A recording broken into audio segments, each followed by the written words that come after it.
Famed gator hunter Troy Landry of the show Swamp People has found himself in a little bit of hot water. Louisiana wildlife and fishery agents cited him after an undercover sting in St. Mary Parish. One Facebook post changed everything overnight for a swamp legend fans thought was unbreakable. When Troy Landry revealed he was fighting a terrifying cancer battle, he was suddenly facing a fight no alligator could prepare him for. But survival wasn't his only war. Rumors, pressure, and unseen struggles closed in behind the scenes. What is really happening behind the scenes? And just how much more can one man take before he calls it quits? Join us as we find out all about Troy Landry's tragedies. Fighting for his life. In the spring of 2022, Troy Landry got news that no man ever wants to hear. He had aggressive prostate cancer, spreading through his prostate tissue faster than anyone expected. For a man who had spent decades navigating Louisiana's swamps, wrestling alligators, and working in conditions most people would never even imagine, this was a battle of a completely different kind. It wasn't a gator in the water or a dangerous storm on the lake. It was something invisible, growing silently inside his own body. The doctors scheduled surgery immediately at a hospital in Baton Rouge. They planned to remove his entire prostate and surrounding tissue, taking out every trace of cancer before it could spread to other areas. His wife, Bernita, whom he affectionately calls Miss Dottie, was at his side, and their 3 sons, Brandon, Jacob, and Chase, arranged to be there during the procedure. The surgery took place in June, right when Troy Landry would normally be preparing his boats, checking lines, and mapping out strategies for the alligator season that begins every September in Louisiana. Instead of long days on the water, Troy found himself sitting in hospital rooms, talking with doctors, reviewing scans, and trying to understand how quickly cancer had taken over something he never expected to worry about. For a man whose identity was tied to movement, work, and routine, the sudden stillness weighed on him as heavily as the diagnosis itself. He understood the stakes. Missing even a few weeks of preparation could affect the entire season. And alligator hunting was never something you walked into unprepared. Yet there he was, signing paperwork and saying goodbye to family members before being rolled into an operating room for a procedure that would last several hours and test his resilience in ways he had never experienced before. The surgeons removed his prostate along with surrounding tissue showing cancer, working carefully to make sure nothing dangerous remained behind. When Troy woke up in recovery, still groggy and adjusting to the reality of surgery, the first question he asked was whether he would be ready when the season opened. That single thought captured his mindset perfectly. Soon after, he posted a Facebook update from his hospital bed. He told fans the surgery went well, explained that cancer had fully overtaken his prostate, and thanked Dr. Alexander, along with the medical staff who guided him through everything. Doctors remained optimistic, saying all visible cancer had been removed and that consistent follow-up care gave him a strong chance of staying healthy long-term. Even while recovering, he focused on walking short hospital laps, following instructions carefully, and reminding himself that patience was now part of survival. Troy was discharged a few days later with strict instructions to rest and avoid heavy activity for at least a month. His sons promised to handle the early season preparations while he recuperated, but he made it clear he wanted to get back to work as soon as possible. Over the summer, he shared updates on social media, letting fans know he was progressing. Follow-ups with his oncologist confirmed no signs of remaining cancer, and his surgical wounds healed without complication. By late August, Troy had regained enough strength to resume normal routines. The weeks lost to treatment cost him both time and money, but catching the cancer early made it manageable, a victory in itself. By fall 2022, the cancer was behind him, and he was focused on returning to the swamp. At that point, he had no way of knowing that 2 years later, new challenges would arrive that made cancer seem, in retrospect, comparatively simple. Will the king of the swamp survive what happened on September 19, 2024? The legal nightmare. On September 19, 2024, the Louisiana Department of Wildlife and Fisheries received an anonymous tip about some alligator lines set up on Lake Palourde in St. Mary Parish. 2 game wardens were sent to check it out. They arrived before dawn, setting themselves up in a spot where they could watch the area without being seen. For over 6 hours, they stayed in position, keeping an eye on the lines to see if anyone would show up. Louisiana law is pretty strict about this. Hunters have to use the tags assigned to specific areas, and hunting outside their zone or using the wrong tags can lead to citations and equipment seizure. Around midday, the wardens spotted a boat coming toward one of the lines. As it got closer, they recognized Troy Landry at the helm, along with 2 other people on board. The officers watched as Troy's boat pulled alongside the line, and the group went to work on whatever was attached. They saw Troy use a spear to kill an alligator that had taken the bait, then pull it into the boat. The wardens documented everything, keeping watch as Troy prepared to move to another spot. At that point, they stepped out and identified themselves as law enforcement officers. They told Troy they needed to inspect the boat and check his paperwork. When the wardens first asked him about the alligator, Troy said he hadn't actually taken one from that line. He explained that he was scouting the area and had permission to be on the property. Both of those statements were true, but the wardens told him they'd been observing him for more than 6 hours and had seen the entire event. That's when Troy admitted that he had, in fact, taken an alligator from the line. He said someone had given him tags specifically for hunting in that area. The officers examined the tags Troy had placed on the alligator and compared each number with official Lake Palourde records in St. Mary Parish. Within minutes, they saw that none of the tags belonged to that hunting zone. One tag traced back to Iberville Parish, a different management area with separate regulations and reporting requirements. That discovery raised concerns about where the animal had been taken and whether proper procedures had been followed, according to investigators reviewing the case. As the conversation continued, Troy made another admission that complicated the situation. He explained that before officers approached his boat, he had cut a dead alligator loose from one of his lines and allowed the animal to drift away. Under Louisiana wildlife law, every harvested alligator must be tagged, documented, and accounted for, regardless of whether it was alive or already dead when recovered, turning the incident into a second clear violation. The wardens documented both violations and issued 2 separate citations. One was for improperly tagging an alligator, and the other for cutting a dead alligator loose. The maximum penalty for these violations could include up to 120 days in jail and fines of up to $950. As part of standard procedure, the wardens also seized Troy's boat and engine as evidence. His court date was set for January 2025 in St. Mary Parish. When a local news station, WAFB, reached out for comment, Troy declined to speak, saying he had nothing to say. The incident happened right in the middle of the 30-day alligator season, which is normally when Troy earns a significant portion of his yearly income. How could things possibly get any worse for a man who had already lost so much? The devastating losses. Late July 2025 was a heavy stretch for the Swamp People family, and honestly, it hit harder than most fans realized at first.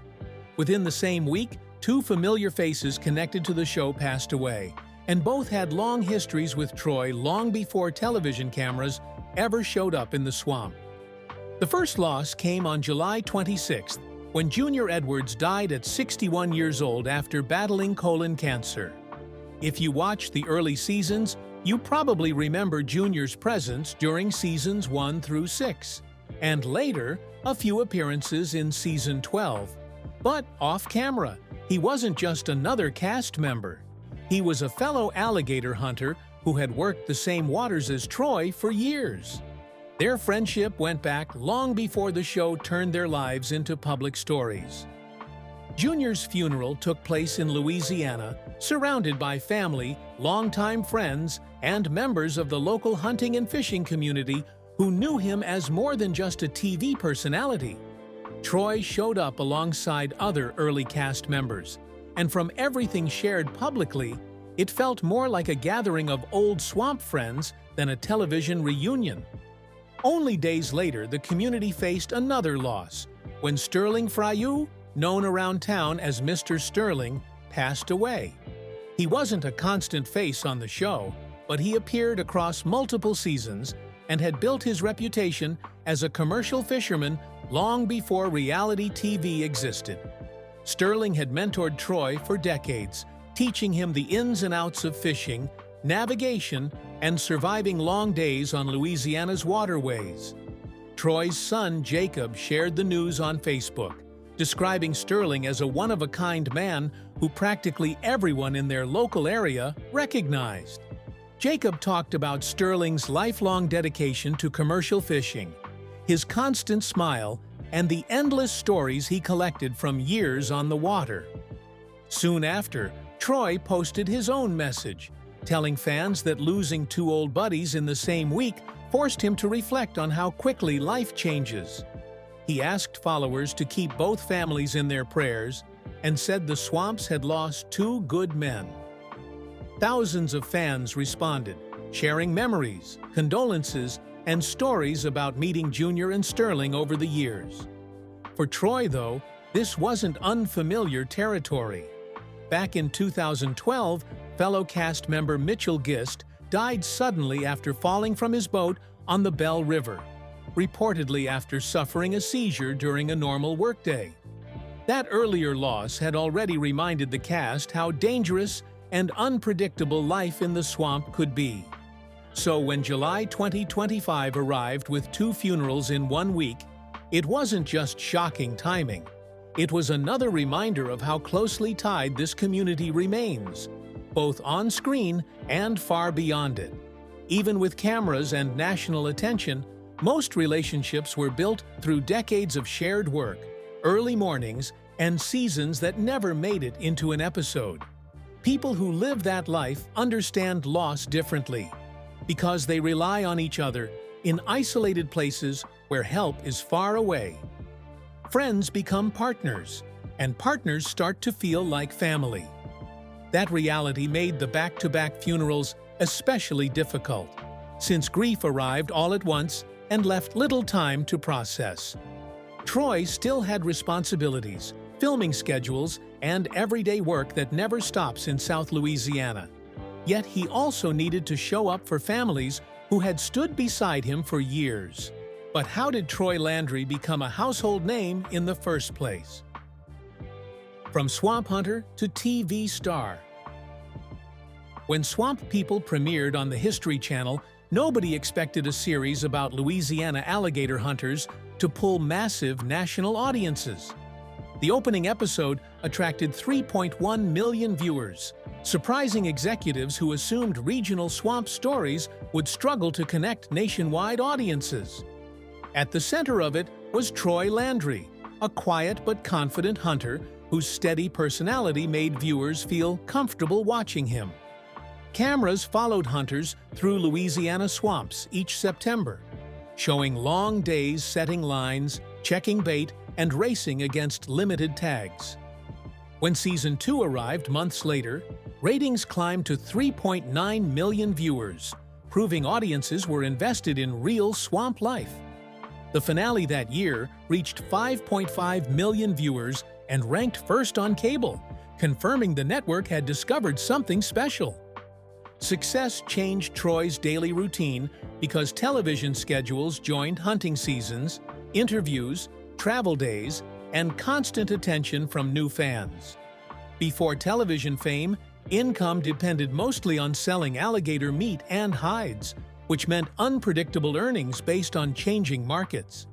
As popularity grew, appearance fees increased, giving Troy financial stability that traditional hunting alone rarely provided during slower commercial seasons. Viewers started recognizing his striped polo shirts and familiar sayings, turning simple on-camera moments into lasting pop culture references everywhere.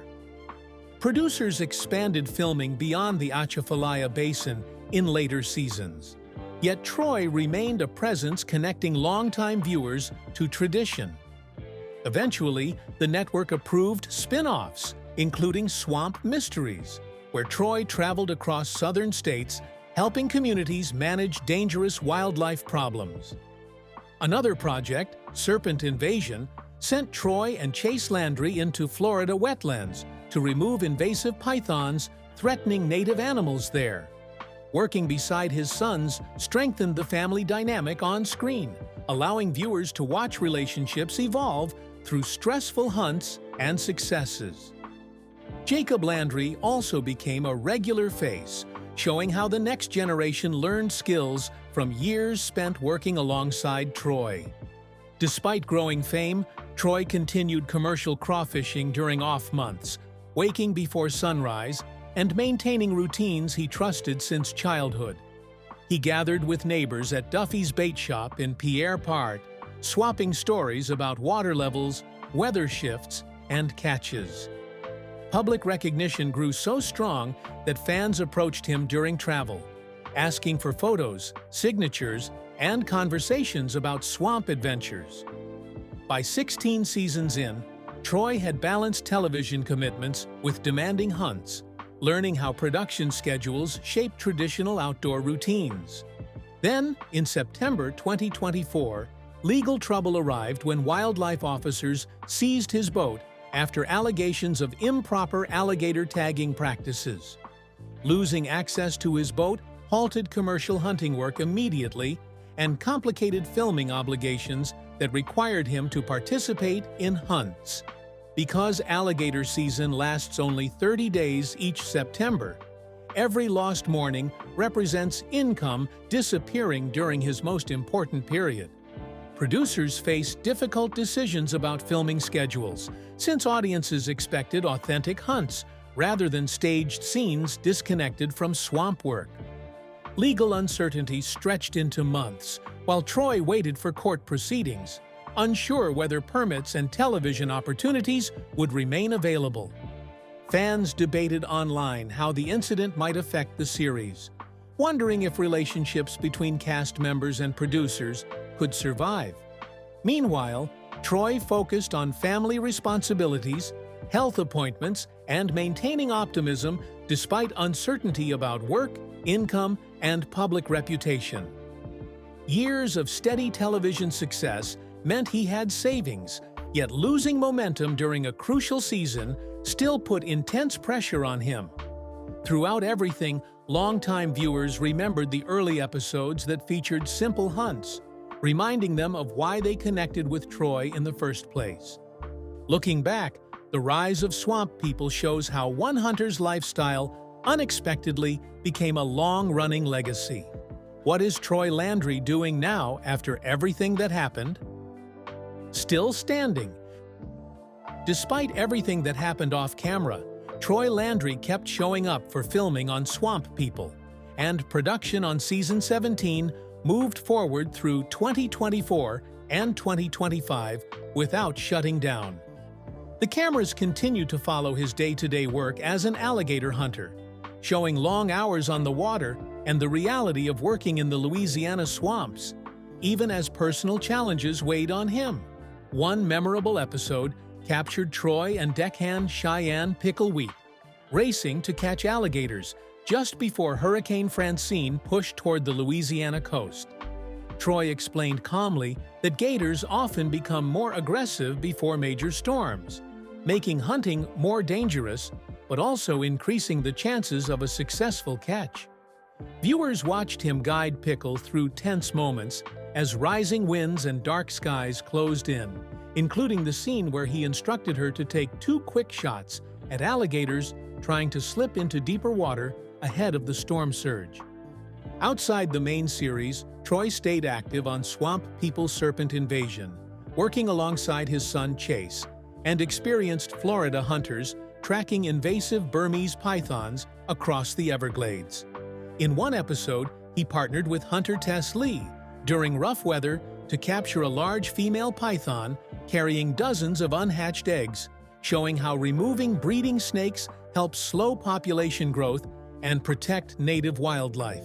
Away from television, Troy never stepped away from traditional work, continuing to catch both farm-raised crawfish near Lafayette and wild crawfish in the Atchafalaya Basin during peak seasons.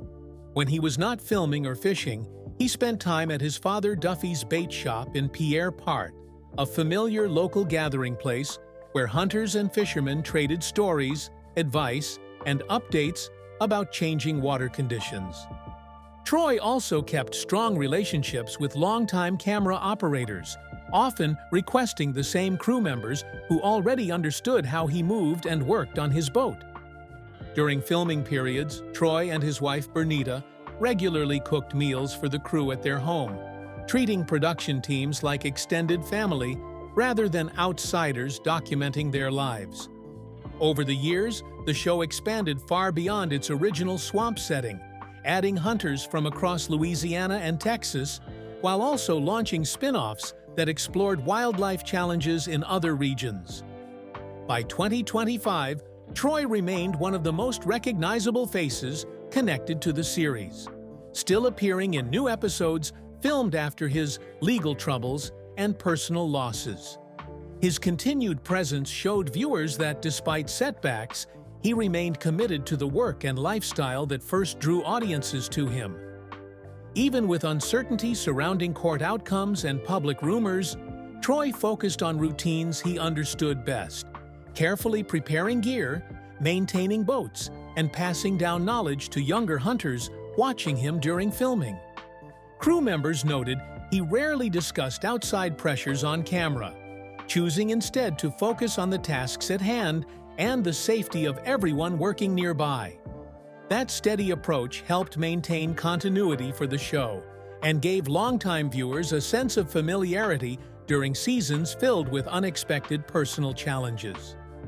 What do you think happened with Troy's court case in January 2025 after the wildlife violations? And which Swamp People cast member or moment from the show do you remember most? Share your thoughts with us in the comment section. Remember to like, share, and subscribe for more. Also, click the next video showing on your screen. You will enjoy it.